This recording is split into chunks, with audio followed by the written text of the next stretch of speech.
भाई, तुम बाहर क्यों बंधे हो इतनी ठंड में? और कुछ खा क्यों नहीं रहे हो? क्या तुम्हें खाना नहीं दिया है? मैं अपनी मर्जी से बाहर नहीं बंधा हूँ, मुझे मालिक ने बाहर बांधा है, क्योंकि अब मैं उनके किसी काम का नहीं रहा हूँ। क्या मतलब? पहले मैं भी तुम्हारी तरह जवान और हट्टा कट्टा था, जब मुझे मालिक लेकर आए थे और मैं उनकी एक ही दिन में 10-10 खेत जोत दिया करता था, अकेला ही।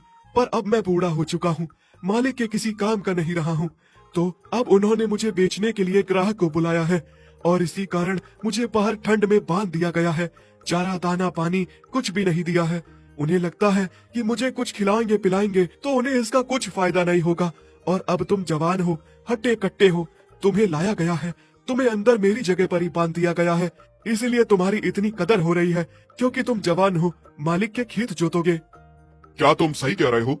इसका मतलब जैसे आज तुम्हारे साथ हो रहा है, कल जब मैं बूढ़ा हो जाऊंगा तो मालिक मेरे साथ भी ऐसा ही करेंगे। हाँ भाई, क्या पता, हो सकता है, क्योंकि इन इंसानों का कोई भरोसा नहीं है। मैंने मालिक के लिए इतने साल अपनी जिंदगी के लगा दिए, उन्होंने मेरे साथ ये सब किया, तो तुम्हारे साथ करने में कौन सी बड़ी बात होगी।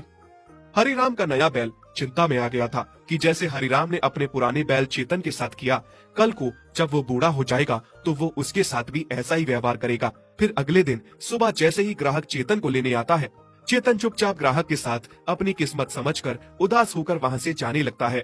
तभी पीछे से नीरज बोलता है, रुको, तुम मेरे बैल चेतन को ऐसे लेकर नहीं जा सकते। क्या मतलब? ये बैल तुम्हारे पिता ने मुझे बेचा है? बेटा नीरज, तुम्हें क्या हो गया है? इस बूढ़े बैल के लिए क्यों इतना चिंतित होते हो? मैं इसे बेच चुका हूँ, जाने दो इसे। ठीक है पिताजी, मैं इसे जाने दूंगा, लेकिन आप मेरी भी एक बात सुन लीजिए। मैंने भी कुछ सोचा है। पिताजी, अभी तो आप काम कर सकते हैं, सब कुछ संभाल सकते हैं, घर बार खेत, लेकिन कल जब आप बूढ़े हो जाओगे, बेकार हो जाओगे, तो आप किसी काम के नहीं रहोगे, एकदम बेकार हो जाओगे। तब मैं आपको अनाथ आश्रम में जाकर छोड़ाऊंगा। ये तुम क्या कह रहे हो बेटा? सही तो कह रहा हूँ पिताजी, आप ही ने तो सिखाया है कि बूढ़े किसी काम के नहीं होते। जैसे चेतन के बूढ़े होने पर वो आपको बेकार लग रहा है और आप उसे बेच रहे हो, फिर चाहे वो इंसान हो या जानवर हो, बूढ़ा तो बूढ़ा ही होता है, वो किसी काम का नहीं होता। ये सब सुनकर हरिराम बहुत शर्मिंदा हो जाता है और सोचता है कि इतनी छोटी सी उम्र में उसके बेटे ने उसकी आंखें खोल दी और उसे गलत करने से रोक दिया। बेटा, आज तुमने मेरी आंखें खोल दी। मैं बहुत गलत करने जा रहा था। सही मायने में मैं अकल में तुमसे बहुत छोटा हूँ। इतनी छोटी सी उम्र में तुमने मेरी आंखें खोल दी। और चेतन, मुझे माफ कर दो, मुझे क्षमा कर दो। कितना गलत था मैं, तुम्हारे एहसानों को भूलकर तुम्हारे साथ इतना गलत करने जा रहा था। आज अगर मेरा बेटा नहीं होता तो मेरी आंखें नहीं खुलती और मैं कितना बड़ा पाप कर बैठता। मुझे माफ कर दो।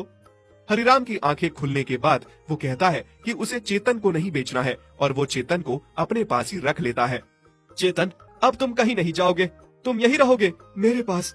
जिस तरह से तुमने सारी उम्र मेरे लिए इतना किया है, अब मेरा कर्तव्य बनता है कि मैं तुम्हारी सेवा करूं। मुझे अपनी सेवा करने का मौका दो।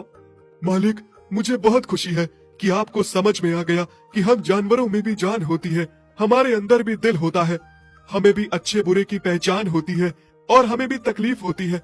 मैं धन्यवाद करता हूँ छोटे मालिक का कि उन्होंने आपको इस बारे में एहसास दिलाया। नहीं चेतन, तुम मेरा धन्यवाद मत करो, ये तो मुझे करना ही था। तुमने हमारे लिए इतना कुछ किया है तो हमारा कर्तव्य नहीं बनता क्या तुम्हारे लिए? अगर तुमने हमारे लिए कुछ भी नहीं किया होता तो भी हमारा कर्तव्य बनता कि हम तुम्हारी सेवा करें बुढ़ापे में। इस तरह से हरिराम चेतन को वापस रख लेता है और बुढ़ापे में उसकी खूब सेवा करता है। दोस्तों, इस कहानी से हमें यह सीख मिलती है कि बूढ़ा चाहे किसी का भी हो, इंसान का हो या जानवर का हो, बूढ़े होने पर किसी की महत्वता कम नहीं होती। अगर हम उसकी जवानी में कदर करते हैं तो बुढ़ापे में भी हमें उसको उतना ही सम्मान देना चाहिए।